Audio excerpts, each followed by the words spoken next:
Hello friends, मैं इकबाल अंसारी स्वागत करता हूं आपके अपने यूट्यूब चैनल एग्जाम स्टडी में, जहां पर सफलता होगी आपकी और सहयोग होगा हमारा। दोस्तों, मैं आज लेकर आया हूं डीएलएड सेकंड सेमेस्टर हिंदी बहुविकल्पीय प्रश्न की मोस्ट इंपॉर्टेंट क्वेश्चन एग्जाम के नजरिए से उसका पार्ट 2 में लेकर आया हूं। पार्ट 1 में शायद मैंने 18-19 क्वेश्चन कराया है और 30 क्वेश्चन का टारगेट था, लेकिन उसमें कुछ टेक्निकल प्रॉब्लम की वजह से मुझे वहां पर उस सीरीज को रोकना पड़ा और वहीं से मैं आज स्टार्ट करूंगा क्वेश्चन को। शायद उसका लास्ट क्वेश्चन था कि कर्मधारय समास में कुछ ऐसे क्वेश्चन था, तो वहीं से स्टार्टिंग करूंगा मैं सीरीज को। और दोस्तों, जो आपका प्यार और जो सपोर्ट वीडियो दिख रहा है उससे काफी उत्साहित होकर मैं और भी ज्यादा वीडियो बनाने की कोशिश करता हूं और अच्छा कंटेंट लाकर देने की कोशिश करता हूं। और कल से या हो सकता है परसों सुबह से मैं आपके प्रीवियस पेपर जो है वो थर्ड सेमेस्टर हो, सेकंड सेमेस्टर और फोर्थ सेमेस्टर सभी के प्रीवियस पेपर को कराने वाला हूं 1 बाय 1 करके।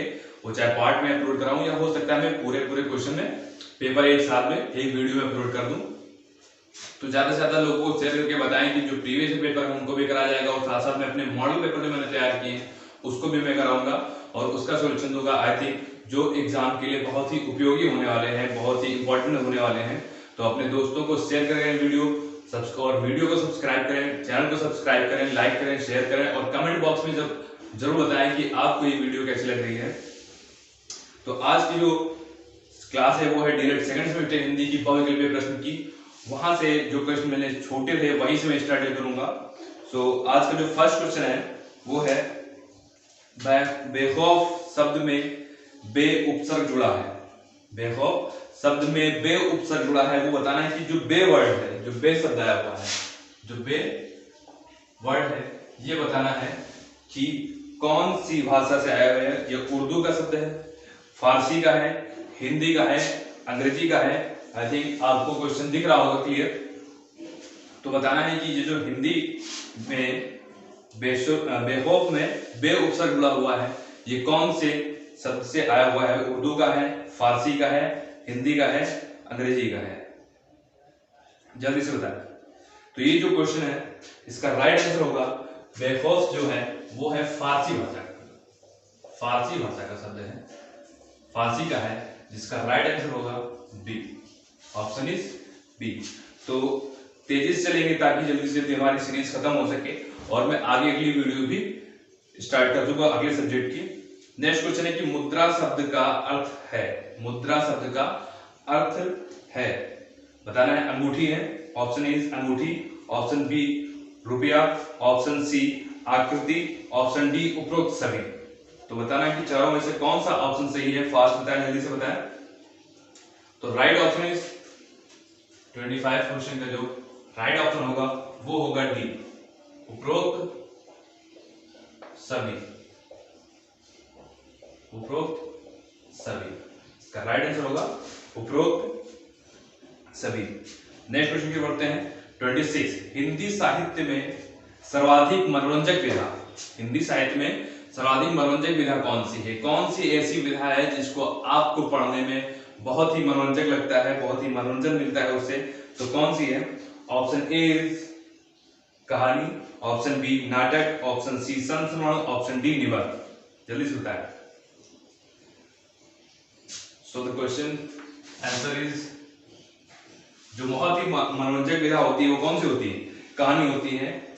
ए is the right option, A is the right option. Next question, भारतीय साहित्य में सर्वाधिक लोकप्रिय कहानीकार हैं। भारतीय साहित्य में सर्वाधिक लोकप्रिय कहानीकार हैं। ऑप्शन आपके सामने है, जल्दी से बताएं। Option A Jaishankar Prasad, option B Mahadev Verma, option C Premchand, option D Randhir Raghav. जल्दी से बताएं। दोस्तों, मैं आज जो इन्फॉर्मेशन बहुत इंपॉर्टेंट इन्फॉर्मेशन है जो बताना चाहूंगा कि जैसे ही आपके डीएलएड एग्जाम खत्म होते हैं, जैसे ही डीएलएड आपके एग्जाम खत्म होते हैं, वैसे मैं टेट की क्लास स्टार्ट कर दूंगा। टेट की क्लास स्टार्ट करूंगा जहां पर मैथ्स और हिंदी मैं लेने वाला हूं। और जो होगी आपकी इन्वायरमेंट होगी,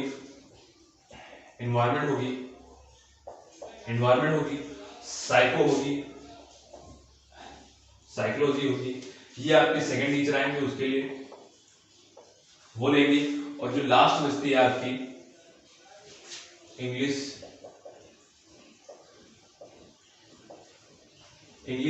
वो हो सकता है कि मैम आए वो आपकी क्लास लेंगी। तो अभी तो मैं आपकी क्लास में ही ले रहा हूँ अकेले, बाकी जो क्लासेस होंगी टेट की वो टीचर्स उसके लिए अवेलेबल कराए जाएंगे। तो अपने दोस्तों को बताएं कि जो क्लासेस होने वाली है बहुत शानदार जबरदस्त क्लासेस चलने वाली हैं आफ्टर डीएलएड ग्राउंड। और अभी भी जो क्लासेस चल रही हैं उसमें आपको पूरे पूरे नोट्स दिए जाएंगे, फुल नोट्स दिए जाएंगे। आप चाहें तो मुझे कांटेक्ट कर सकते हैं। सो नेक्स्ट, हाँ, इसका आंसर क्या होगा कि भारतीय साहित्य में सर्वाधिक मनोरंजक जो विधा है वो कौन सी है? भारतीय साहित्य में सर्वाधिक लोक विधा है वो कौन सी है? सो ये क्वेश्चन हो गया। भारतीय साहित्य में सर्वाधिक लोकप्रिय कहानीकार कौन से हैं? तो कौन से हैं? सी 27 का सी कौन से? Munshi Premchand. Munshi Premchand, C is the right answer. Next question की तरफ पढ़ते हैं।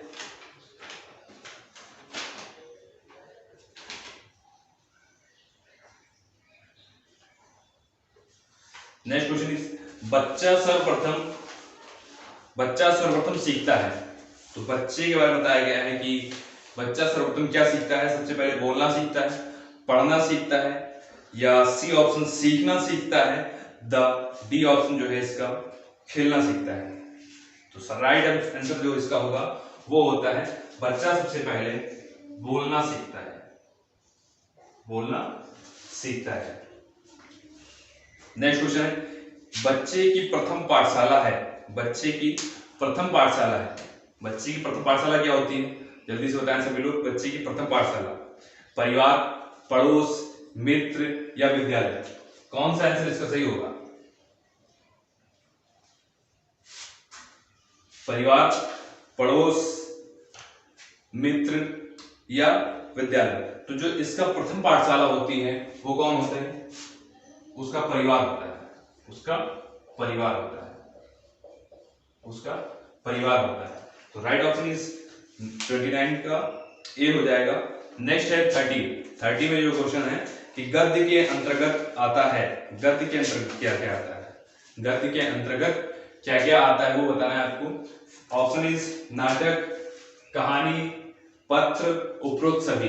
तो गद्य में क्या क्या आता है वो सभी आपको बताना है कि गद्य के अंतर्गत क्या क्या आता है। कहानी आता है, पत्र आता है, कहानी आता है, नाटक आता है या उपरोक्त सभी। तो इसका जो आंसर होगा वो क्या हो जाएगा? उपरोक्त सभी। उपरोक्त सभी गद्य के अंतर्गत ये तीनों आते हैं। नेक्स्ट क्वेश्चन है जो कि गद्य भाषा गद्य रचना के लिए आवश्यक होता है। गद्य रचना के लिए आवश्यक होता है। आप गद्य की रचना करने के लिए बैठे हुए हैं या रचना कर रहे हैं तो उसके लिए आपको किस चीज का ज्ञान होना चाहिए? ऑप्शन इज भाषा तत्वों का ज्ञान होना चाहिए, जो भाषा तत्व है हमारे उनका ज्ञान होना चाहिए। ऑप्शन बी विषय वस्तु का ज्ञान होना चाहिए, जिस टॉपिक पे आप लिख रहे हैं उसके बारे में पूरा ज्ञान होना चाहिए। सही है। सी रचना स्वरूपों का ज्ञान होना चाहिए, आपका जो रचना है उसका स्वरूप क्या है उसका भी ज्ञान होना चाहिए। डी उपरोक्त सभी। तो इसका कौन सा आंसर सही होगा? तो जो डी ऑप्शन है उपरोक्त सभी 31 उपरोक्त सभी। गद्य रचना के लिए हमें इन सभी चीजों का ज्ञान होना आवश्यक है। 32 है सूक्ष्म गद्य पाठ के लिए आवश्यक नहीं है। सूक्ष्म गद्य पाठ के लिए, तो जो सूक्ष्म गद्य पाठ होता है उसके लिए हमें क्या आवश्यक नहीं है? विद्यार्थियों के शब्दकोश में वृद्धि, बी विद्यार्थियों में परस्पर सहयोग, मुहावरे एवं सूक्तियों का ज्ञान, व्याकरण का ज्ञान। तो सूक्ष्म गद्य के लिए जो आवश्यक नहीं है वो क्या नहीं होना चाहिए? तो विद्यार्थियों में परस्पर सहयोग की कोई आवश्यकता नहीं है। सूक्ष्म गद्य पाठ में इसकी कोई आवश्यकता नहीं है। तो इसका जो राइट आंसर होगा 32 का वो होगा बी, विद्यार्थियों में परस्पर सहयोग की आवश्यकता नहीं होती है। तो इसके सूक्ष्म पाठ के जो उद्देश्य होते हैं, क्वेश्चन काफी पूछा गया है एग्जाम में कि सूक्ष्म पाठ के उद्देश्य बताइए। एक नंबर में आ जाता है, पूछ लेते हैं क्या क्या होते हैं। तो मैं बता देता हूं कि सूक्ष्म गद्य पाठ के उद्देश्य क्या क्या होते हैं। पहला उद्देश्य क्या होता है? सूक्ष्म गद्य पाठ के उद्देश्य, पहला उद्देश्य होता है कि वाक्यों की रचना में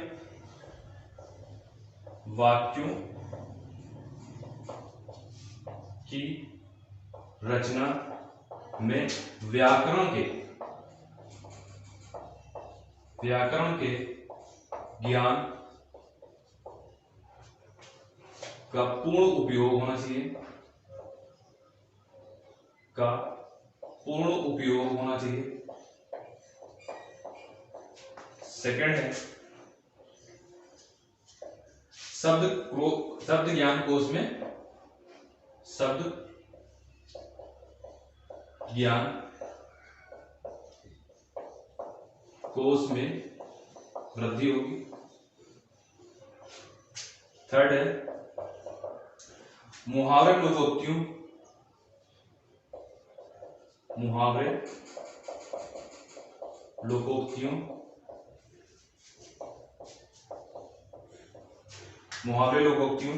सूक्तियों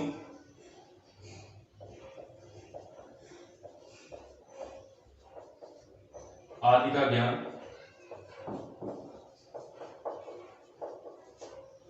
जो फोर्थ होगा वो क्या होगा, कल्पना शक्ति का विकास होता है।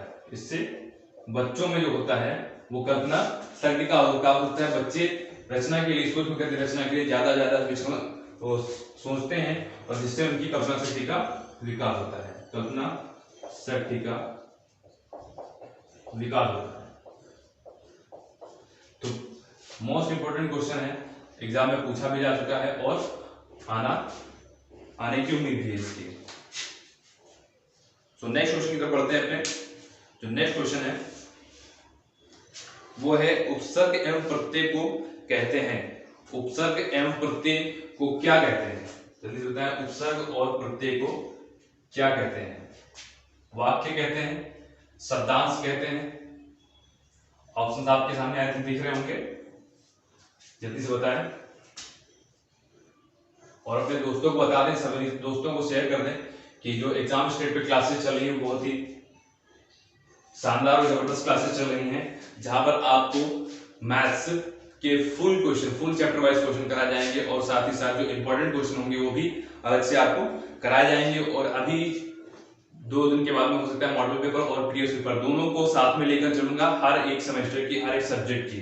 तो जो इसका आंसर होगा, क्वेश्चन की तरफ पढ़ते हैं।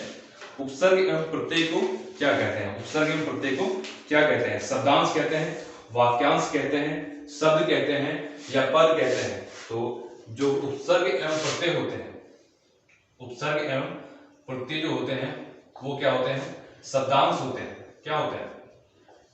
शब्दांश होते हैं। तो राइट आंसर इज ए। उपसर्ग प्रत्यय क्या होते हैं? शब्दांश होते हैं। आपने इसकी डेफिनेशन पढ़ी होगी कि उपसर्ग किसे कहते हैं? तो वे शब्दांश जो किसी शब्द के आगे या आगे लगकर उसके अर्थ में परिवर्तन कर देते हैं, उसे क्या कहते हैं? उपसर्ग कहते हैं। और इसी तरह से प्रत्यय की बात करें तो वे शब्दांश जो किसी शब्द के अंत में जोड़कर उसके अर्थ में परिवर्तन कर देते हैं क्या कहलाते हैं? प्रत्यय कहलाते हैं। नेक्स्ट क्वेश्चन है कि दुरात्मा में कौन सा उपसर्ग है? दुरात्मा में कौन सा उपसर्ग है? दुरात्मा में कौन सा उपसर्ग है? ऑप्शन इज दुर, दुरा, दुर जिसमें रा में हलंत लगी हुई है, और दुष्ट। दुरात्मा में जो उपसर्ग होगा वो क्या होगा? दुर। क्या होगा? दुर। इसमें रा में हलंत लगा हुआ है, तो इसका राइट आंसर क्या हो जाएगा? सी। नेक्स्ट क्वेश्चन ये तो पढ़ते हैं कि संकर शब्द का अर्थ है। संकर शब्द का अर्थ है। संकर शब्द किसे कहते हैं? संकर शब्द किसे कहते हैं? तो बहुत इंपॉर्टेंट क्वेश्चन है कि संकर शब्द किसे कहते हैं। 35 नंबर का क्वेश्चन है कि संकर शब्द किसे कहते हैं? संकर शब्द किसे कहते हैं? संकर शब्द किसे कहते हैं? संकर शब्द किसे कहते हैं? बहुत ही मोस्ट इंपॉर्टेंट क्वेश्चन है ये। मोस्ट इंपॉर्टेंट क्वेश्चन है, एग्जाम के लिए पूछा भी जा चुका है और इस तरह के क्वेश्चन पूछे भी जा सकते हैं। वो किसी भी सेमेस्टर में क्वेश्चन इस तरह के पूछे ही जाते हैं। तो ऑप्शन देखिए और बताइए कि जो संकर शब्द का अर्थ है वो क्या होता है? तत्सम शब्द है, तद्भव शब्द है, विदेशी शब्द है, या डी दो भाषाओं के शब्दों से मिलकर बना शब्द संकर शब्द कहलाता है। तो इसका जो राइट आंसर होगा वो क्या हो जाएगा? डी। जो दो भाषाओं से मिलकर बने शब्द होते हैं वो क्या होते हैं? हमारे संकर शब्द कहलाते हैं। दो भाषाओं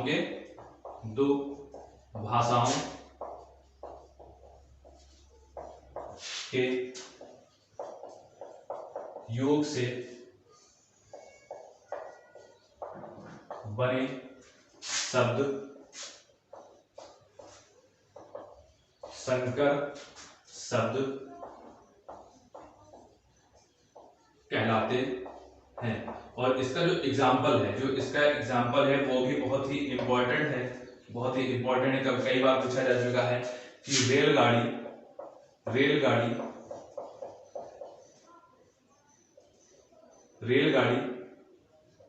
कैसा शब्द है? रेलगाड़ी कैसा शब्द है? तो रेलगाड़ी जो है वो क्या है, एक संकर शब्द है, क्योंकि जो रेल है वो क्या है, इंग्लिश का है। रेल क्या है, इंग्लिश का है, और जो गाड़ी है वो किसका शब्द है, वो हिंदी का शब्द है। तो संकर शब्द क्या होते हैं? जो दो भाषाओं के योग से बने शब्द होते हैं वो संकर शब्द होते हैं। और जिसका मोस्ट इंपॉर्टेंट एग्जांपल है रेलगाड़ी। काफी एग्जाम में पूछा जा चुका है कि रेलगाड़ी कौन सा शब्द है? तो रेलगाड़ी जो शब्द है वो कैसा शब्द है, एक संकर शब्द है। बढ़ते हैं फिर नेक्स्ट क्वेश्चन की तरफ। नेक्स्ट क्वेश्चन क्या है? नेक्स्ट क्वेश्चन है कि लौकिक शब्द में प्रत्यय बताना है कि लौकिक शब्द में कौन सा प्रत्यय है। आसान से क्वेश्चन, लौकिक शब्द में कौन सा प्रत्यय है? तो ऑप्शन है लोइक, किक, अक, इक। लौकिक शब्द में कौन सा प्रत्यय है? तो राइट आंसर है इसका क्या होगा, 36 का इक। लौकिक शब्द में क्या है, इक। Option D is right answer. Next है सुमित्रा में प्रत्यय है। जो सुमित्रा शब्द है इसमें आपको बताना है कि प्रत्यय क्या है इसका। सुमित्रा में प्रत्यय क्या है? 37। सुमित्रा में क्या बनेगा, आ। सुमित्रा में प्रत्यय है आ। B answer is, B option is right option. 38 question पर बढ़ते हैं कि जो गाय कौन सी संज्ञा है? गाय कौन सी संज्ञा है? गाय कौन सी संज्ञा है? व्यक्तिवाचक संज्ञा है, भाववाचक संज्ञा है, जातिवाचक संज्ञा है या द्रव्यवाचक संज्ञा है? बताना है कि गाय कौन सी संज्ञा है। गाय कौन सी संज्ञा है? व्यक्तिवाचक संज्ञा है, भाववाचक संज्ञा है, जाति संज्ञा है? कौन सी संज्ञा है? तो जो गाय है वो गाय क्या करता है? अगर हम कह रहे हैं गाय, तो गाय में क्या होगी, जितनी भी प्रकार की गाय है, जितनी भी प्रकार की गाय हैं वो सभी गाय आ गए। तो जब किसी एक जाति विशेष की बताया जाता है तो वहां पर कौन सा आता है, जातिवाचक संज्ञा आता है। तो गाय क्या है, एक जातिवाचक संज्ञा है। तो राइट आंसर क्या हो जाएगा, बी। जैसे हम कहें कि मैं पार्क जा रहा हूं, तो पार्क का मतलब क्या है, पार्क एक क्या है, एक जातिवाचक संज्ञा है, क्योंकि हम किसी पार्क जा रहे हैं तो वो सभी को बता रहा है कि कोई भी पार्क हो सकता है, तो एक पार्क को बता रहा है। अगर किसी भी एक पर्टिकुलर नेम को ले लिया जाएगा, किसी पर्टिकुलर पार्क का नाम ले लिया जाए तो वो क्या हो जाता है, पार्क हो जाता है, मतलब वहां पे व्यक्तिवाचक संज्ञा हो जाती है। नेक्स्ट क्वेश्चन की बढ़ते हैं कि कौन सा शब्द पुल्लिंग है?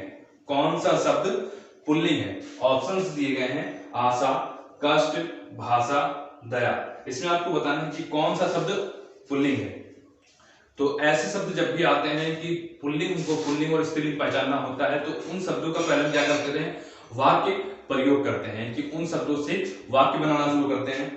चलिए देखते हैं, जो फर्स्ट ऑप्शन है इसका, उसका वाक्य प्रयोग क्या है कि आशा।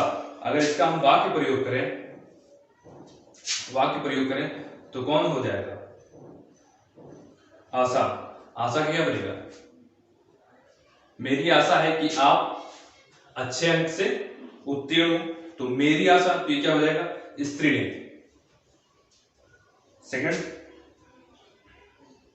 बी, जो बी है कष्ट। चलो कष्ट पे छोड़ते हैं। भाषा, आपकी भाषा बहुत ही मधुर है या बहुत ही अच्छी है, तो आपकी भाषा क्या दर्शाता है कि ये दर्शाता है कि एक स्त्रीलिंग शब्द है दया शब्द। अगर दया शब्द का मैं दया शब्द से वहां सीआईडी में पहुंच जाइए कि दया दरवाजा थोड़ा ये सब बनेंगे। दया कोई नाम हो सकता है, पुल्लिंग हो सकता है, स्त्रीलिंग हो सकता है, लेकिन अगर दया शब्द का हम प्रयोग करें तो रियल में देखें तो क्या बनता है कि आपकी दया होगी। जैसे हम लिखते हैं वो प्रार्थना पत्र वगैरह लिखते हैं, तो उसमें लिखते हैं कि 2 दिन की छुट्टी देने की कृपा करें, आपकी महान दया होगी। तो वहां पर जो दया शब्द आया है वो क्या दिखाता है, डिनोट करता है कि स्त्रीलिंग शब्द है। तो यहाँ पर जो राइट ऑप्शन होगा 39 का जो राइट ऑप्शन होगा वो क्या हो जाएगा, कष्ट के लिए खेद है। नेक्स्ट है 40 नंबर। 14 नंबर है कि कवि का स्त्रीलिंग शब्द है। कवि का स्त्रीलिंग शब्द है। कवि का आपको बताना है कि स्त्रीलिंग शब्द कौन सा है। स्त्रीलिंग शब्द, कवि का स्त्रीलिंग शब्द है। अब कवि क्या है, पुल्लिंग है, तो इसका पुल्लिंग स्त्रीलिंग क्या होगा, कवित्री होगा। कवित्री होगा। लेकिन इसमें क्या है, जो ऑप्शन दिए गए सभी को कवित्री दिया गया है, लेकिन सही शब्द चुनना है, आपको शुद्ध शब्द चुनना है इसका।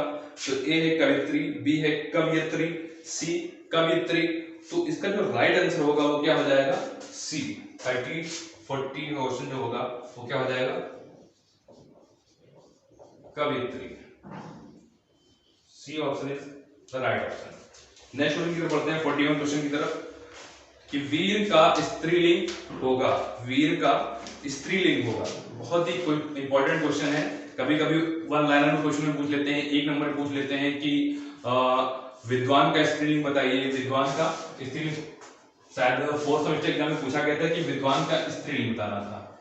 विद्वान का स्त्रीलिंग बताना तो विद्वान का स्त्रीलिंग क्या होता है, ये आप लोगों को कमेंट बताएं।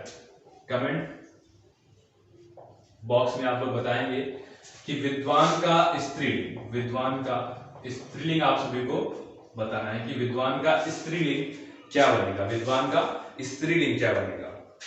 यहां पर तो अपना क्वेश्चन है कि वीर का स्त्रीलिंग कौन सा बनेगा। तो वीर का कोई स्त्रीलिंग बनता है, वो बनता है वीरांगना। क्या बनता है, वीरांगना। सी ऑप्शन 41 का जो होगा वो सी ऑप्शन बिल्कुल सही ऑप्शन है, बिल्कुल से शुद्ध लिखा हुआ है। नेक्स्ट क्वेश्चन है कि सर्वनाम के कितने भेद होते हैं। सर्वनाम के कितने भेद होते हैं वो बताना है। 4, 5, 6, 7 ऑप्शन आपके सामने है, बताएं जैसे कि सर्वनाम के कितने भेद होते हैं। सर्वनाम के कितने भेद होते हैं, आपको बताना है कि सर्वनाम के कितने भेद होते हैं। 4 होते हैं, 5 होते हैं, 6 होते हैं, 7 होते हैं, कितने होते हैं। सर्वनाम के कितने भेद होते हैं ये आपको बताना है। सर्वनाम के कितने भेद होते हैं। जो सर्वनाम के भेद होते हैं वो कितने भेद होते हैं, सर्वनाम के 6 भेद होते हैं। सर्वनाम के कितने भेद होते हैं, 6 भेद होते हैं। 6 भेद होते हैं, 6 भेद होते हैं। कौन कौन से होते हैं, पहला होता है पुरुषवाचक सर्वनाम,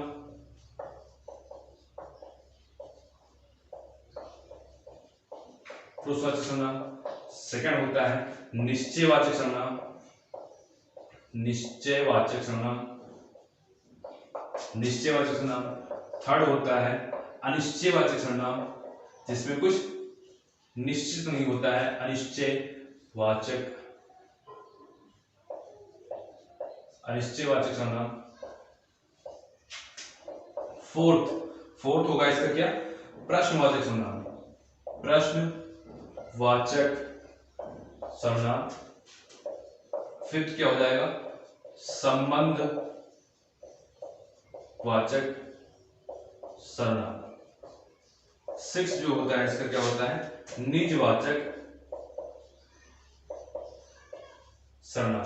अब इसमें कभी कभी जो सेंटेंस दे देता है, सेंटेंस दे देते हैं, पूछते हैं कि कौन सा सर्वनाम है।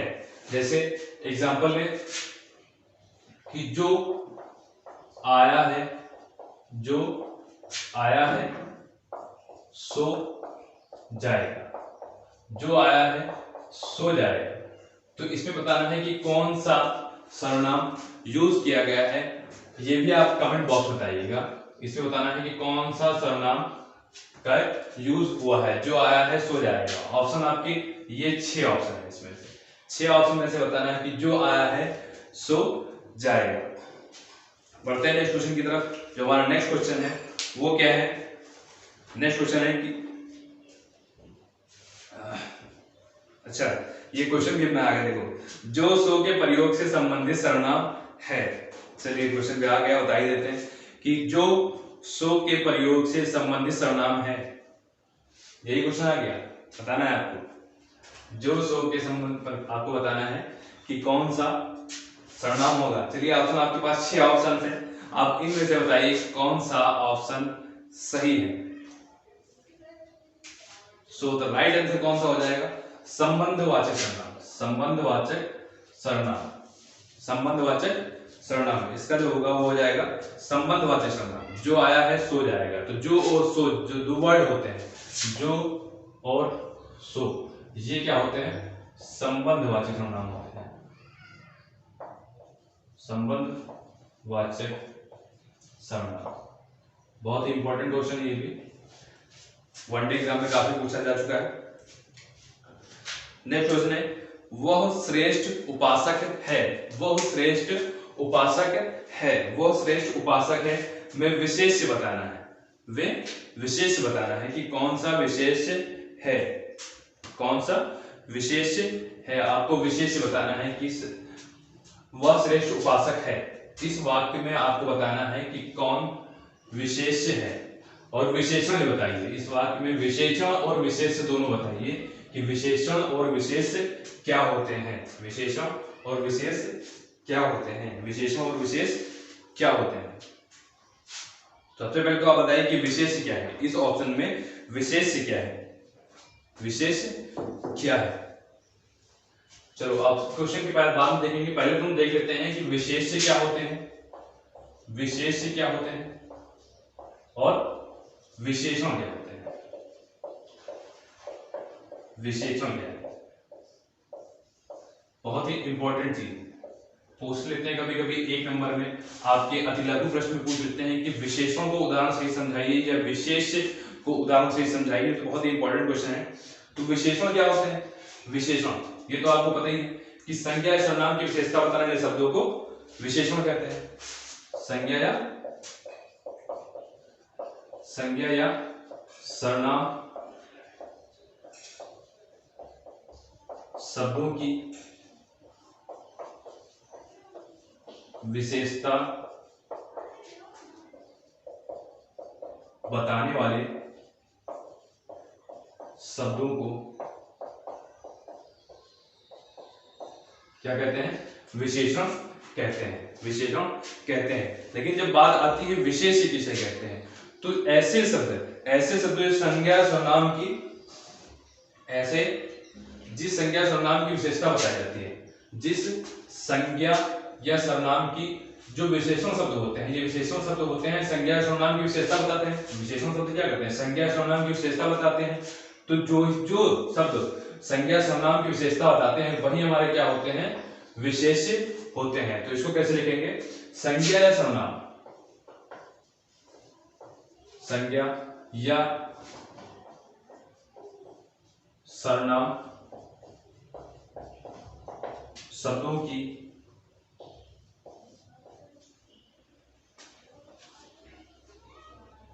या इसको ऐसे लिखिए, जिस संज्ञा या सर्वनाम, जिस ऐसे लिखिए, जिस संज्ञा या सर्वनाम शब्दों की, जिस संज्ञा या सर्वनाम शब्दों की विशेषता बताई जाती है। जिस संज्ञा या सर्वनाम शब्दों की विशेषता बताई जाती है विशेष कहलाते हैं। क्या कहलाते हैं, विशेष कहलाते हैं। क्या कहलाते हैं, विशेष कहलाते हैं। जो क्वेश्चन आपका था क्या था, वह श्रेष्ठ उपासक है। वह जो एग्जाम्पल था इसका, वह श्रेष्ठ उपासक है। वह श्रेष्ठ उपासक है। तो इसमें देखो श्रेष्ठ क्या हो गया, इसकी विशेषता बता रहा है, उपासक की। श्रेष्ठ किसकी विशेषता बता रहा है, उपासक की। तो जो श्रेष्ठ शब्द है ये क्या हो गया, आपका विशेषण में आ जाएगा। और जो श्रेष्ठ किसकी विशेषता बता रहा है, उपासक की विशेषता बता रहा है, तो ये शब्द जो होगा विशेष हो जाएगा। ये क्या हो जाएगा, विशेष हो जाएगा।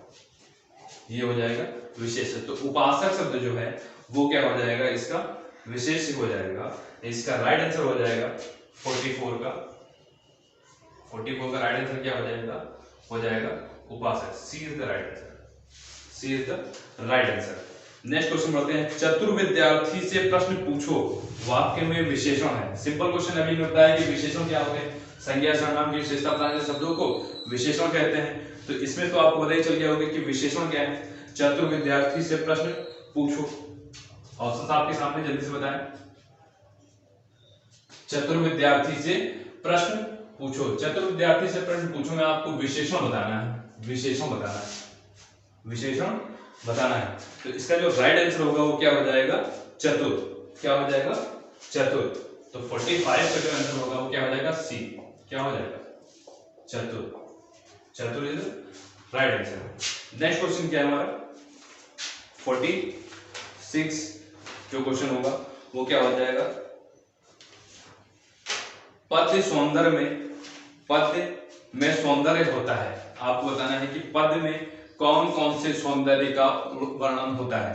तो भाव सौंदर्य होता है, शब्द सौंदर्य होता है, ध्वनि सौंदर्य होता है, या उपरोक्त सभी। कौन कौन से सौंदर्य इसमें पाए जाते हैं आपको बताना है कि कौन कौन से सौंदर्य होते हैं। पर जब पद्य की रचना करते हैं, जब कोई भी कवि पद्य की रचना करता है तो उसमें कौन कौन से सौंदर्य देखने को मिलते हैं। कौन कौन से सौंदर्य देखने को मिलते हैं आप सभी को बताना है।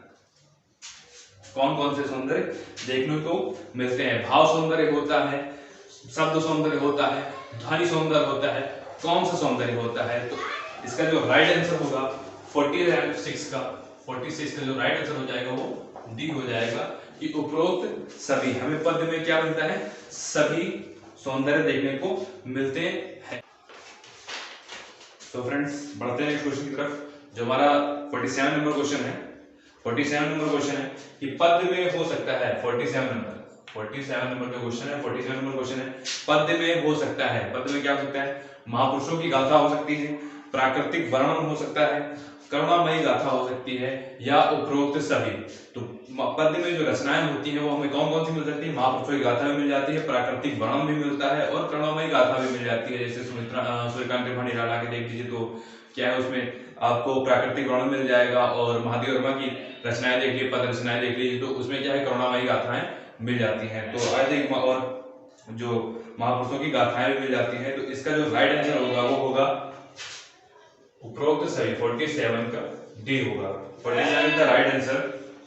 48 नंबर क्वेश्चन जो है, पद्य रचना में आवश्यक नहीं है। पद्य रचना में आवश्यक नहीं है। तो पद्य रचना में क्या नहीं होना चाहिए? मुहारों का ज्ञान नहीं होना चाहिए, लाभ का ज्ञान नहीं होना चाहिए, तुकबंदियों नहीं होनी चाहिए, छंद नहीं होनी चाहिए। तो इसमें से क्या नहीं होना चाहिए? जो राइट आंसर होगा इसका मुहारों का ज्ञान।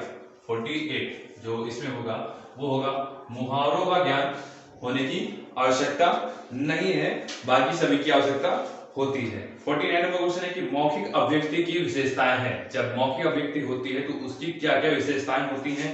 ऑप्शन ए शुद्ध उच्चारण होता है, शुद्ध भाषा की अभिव्यक्ति होती है मौखिक उच्चारण से, और सी है सशक्त भाषा मौखिक अभिव्यक्ति जब करते हैं तो भाषा में सशक्तता आती है, और डी ऑप्शन है उपरोक्त सभी। तो इसका जो राइट आंसर होगा वो होगा ऑप्शन डी। 49 का जो आंसर होगा वो हो जाएगा डी। 49 का डी ऑप्शन। 50 नंबर है कि अपने सहारे पर रहने वाले के लिए शब्द है। अपने सहारे पर रहने वाले के लिए शब्द है। जो अपने सहारे पर रहता है उसे क्या कहते हैं? स्वावलंबी, स्थिर, बलिष्ठ, आत्मविश्वासी। तो उसे क्या कहते हैं? तो जो इसका राइट आंसर होगा वो होगा स्वावलंबी। जो अपने सहारे पर रहता है उसे क्या बोलते हैं? स्वावलंबी बोलते हैं। A is the right answer. 51 number question number 51 है, जिसका इलाज ना हो सके उसे क्या कहेंगे? इस वाक्य के लिए एक शब्द होगा असाध्य, दुस्साध्य, साधनहीन, श्रम साध्य। तो जो इसका राइट आंसर होगा वो दोस्त क्या होगा? वो हो जाएगा आपका 51 का असाध्य। Is the right answer. और जो दुस्साध्य होता है, जो ऑप्शन में आपको दिख रहा होगा दुस्साध्य, इसको बोलते हैं जो कठिनता से सिद्ध किया जा सके। जो कठिनता से सिद्ध किया जा सके, उसे कहते हैं दुस्साध्य। 52 नंबर क्वेश्चन पढ़ते हैं। 52 नंबर क्वेश्चन है कि वज्रपाणी शब्द में कौन सा समास है? वज्रपाणी में कौन सा समास है? ऑप्शन ए है तत्पुरुष समास, ऑप्शन बी बहुब्रीहि समास, ऑप्शन सी जो इसका एंड होगा वो होगा द्वंद्व समास, ऑप्शन डी है वो क्या है? द्विगु समास। तो तो आपको पता है कि द्विग समास किसे कहते हैं, संख्यावाची होती हैं। द्वंद्व समास जिसमें और तथा ये सब का लोप होता है उसे द्वंद्व समास कहते हैं। बहुब्री समास क्या होता है, जिसमें प्रथम और द्वितीय पद किसी भी अन्य विशेषता ना बता किसी तीसरे की विशेषता बताता है, वहां पर क्या होता है, बहुब्री समास होता है। तो वज्र प्राणी का अगर हम समास विग्रह करते हैं तो क्या बनता है, वज्र है जिसके हाथ में, अर्थात बहुब्री समास। तो इसका जो राइट आंसर हो जाएगा 52 का, वो क्या हो जाएगा, बहुब्री समास। Option B is the right answer. 53 question number जो है कि जंगम का विलोम बताना है, जंगम का विलोम बताना है, जंगम का विलोम। जंगम शब्द का विलोम क्या होगा, अगम होगा, दुर्गम होगा, स्थावर होगा या चंचल होगा। तो दोस्तों इसी तरह से मैं आपकी क्लासेस दोस्त लेते रहूंगा और हर एक जो चैप्टर है, जैसे विलोम का क्वेश्चन ये आया हुआ है तो मैं विलोम के शब्द के लिए एक अलग से क्लासेस ले लूंगा और उसकी अलग से एक प्लेलिस्ट बना दूंगा जहां पर हिंदी की सभी की क्लासेस मिल जाया करेंगी। तो जो जंगम का विलोम शब्द होगा, जंगम का विलोम शब्द क्या हो जाएगा, स्थावर। जंगम का विलोम शब्द क्या होता है, जंगम का विलोम शब्द क्या होता है, स्थावर, स्थावर होता है। जंगम का विलोम शब्द क्या होता है, स्थावर होता है। नेक्स्ट क्वेश्चन, उन्मूलन का विलोम है, उन्मूलन का विलोम है। ऑप्शन अवमूल्यन, विश्लेषण, रोपण, संश्लेषण। तो अवमूल्यन का रोपण, जैसे कहते हैं कि पौधों का अवमूल्यन हो रहा है, पेड़ों का उन्मूलन हो रहा है, पेड़ों का उन्मूलन हो रहा है, तो उसी तरह से कहते हैं कि पेड़ों का रोपण हो रहा है। तो इसका जो राइट आंसर होगा वो 53, 54 का वो क्या हो जाएगा, रोपण, यानी कि सी आंसर हो जाएगा, उन्मूलन। उन्मूलन का जो विपरीत होगा, उन्मूलन का जो विपरीत होगा वो क्या हो जाएगा, रोपण, रोपण, रोपण इज राइट आंसर। फिर 55 नंबर, अज्ञ का विलोम है, अज्ञ का विलोम है। तो अज्ञ का विलोम का आपको पता होगा कि एग्जाम में बहुत बार पूछा जा चुका है, टेट में भी पूछा जा चुका है। तो अज्ञ का विलोम होता है विज्ञ, अज्ञ का विलोम होता है विज्ञ। तो इसका जो विलोम आंसर होगा 55 का, A is the right answer, A is right answer. 56 number, 56 number है कि श्री गणेश का विलोम होगा, श्री गणेश का विलोम होगा। जब किसी काम की शुरुआत करते हैं तो वहां पर क्या करते हैं, श्री गणेश हुआ है, और जब काम का अंत हो जाता है तो क्या कहते हैं, इति श्री। इसका तो जो श्री गणेश का विलोम होगा क्या हो जाएगा, इति श्री। श्री गणेश का विलोम क्या हो जाएगा, इति श्री, इति श्री। तो राइट आंसर इसका क्या हो जाएगा 56 का, B answer, B is the right answer. Next question पढ़ते हैं 57, अंधा युग किसकी रचना है। बहुत बारी पूछी जा गई, बहुत इंपॉर्टेंट क्वेश्चन है कि अंधा युग, ये टेट सीटेट में काफी पूछी जा चुकी है कि अंधा युग किसकी रचना है, अंधा युग किसकी रचना है, नरेंद्र शर्मा की, मुक्तिबोध की, केदारनाथ की या धर्मवीर भारती की। तो इसका जो राइट आंसर होगा वो होगा धर्मवीर भारती की, धर्मवीर भारती की। अंधा युग किसकी रचना है, धर्मवीर भारती की, धर्मवीर भारती की।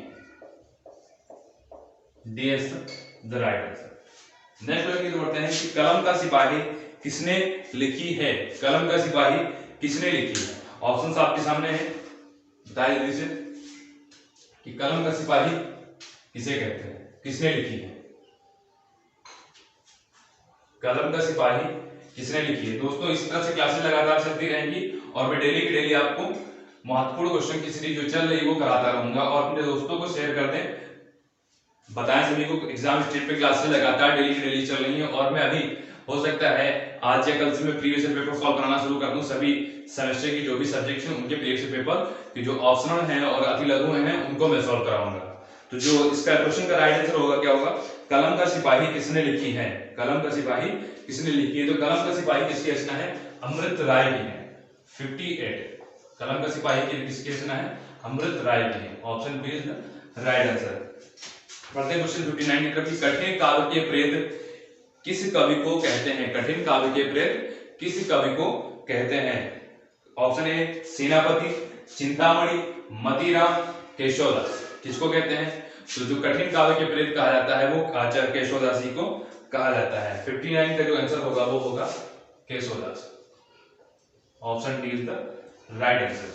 60 नंबर और इस वीडियो का जो क्वेश्चन लास्ट क्वेश्चन है वो है 60 नंबर, हिंदी प्रदीप के संपादक कौन है, हिंदी प्रदीप के संपादक कौन है। दोस्तों अगर वीडियो आपको अच्छी लग रही हो तो लाइक जरूर करें और कमेंट में बताएं, और वीडियो को ज्यादा से ज्यादा शेयर करें ताकि इस चैनल से ज्यादा से ज्यादा लोग जुड़ सकें और उन्हें बताएं कि एग्जाम स्टेट पे क्लासेस कैसे चल रही हैं, कैसे कराई जा रही हैं, क्या क्या प्रोसेस है। और मैं जितने भी प्रीवियस पेपर हैं, मॉडल पेपर हैं, उनको कराऊंगा और उनकी एक अलग से प्लेलिस्ट बनाऊंगा जहां पर आपको कोई भी तकलीफ नहीं होगी, कोई परेशानी नहीं होगी वीडियो ढूंढने में। तो बढ़ते हैं अपने क्वेश्चन की तरफ। जो है इतना क्वेश्चन है कि हिंदी प्रदीप के संपादक, हिंदी प्रदीप के संपादक कौन है? Option A Krishna Goswami, option B Balkrishna Bhas, option C Ambika Dutt, option D Lala Bhagwan Deep, लाला भगवान दीप। इसका जो राइट आंसर होगा 60 का वो क्या हो जाएगा? बालकृष्ण भट्ट, बालकृष्ण भट्ट। 60 का जो आंसर होगा वो क्या हो जाएगा? Balkrishna Bhatt. Option B is the right. तो दोस्तों सभी लोगों को वीडियो ज्यादा से ज्यादा शेयर कर दें, कॉल करके अपने दोस्तों को बताएं या अपने ग्रुप में ये वीडियो को लिंक शेयर करें। सभी को बता दें कि वीडियो क्लासेस कैसी चल रही हैं। यहाँ पर एग्जाम स्टेट पे जो भी हैं वो फुल वीडियो नोट्स के द्वारा आपको प्रोवाइड भी किया सकते हैं। आप हमारे चैनल से जुड़ सकते हैं। तो दोस्तों आज के लिए क्लास में बस इतना ही। मिलते हैं अगली वीडियो में एक नए जोश के साथ। Thank you.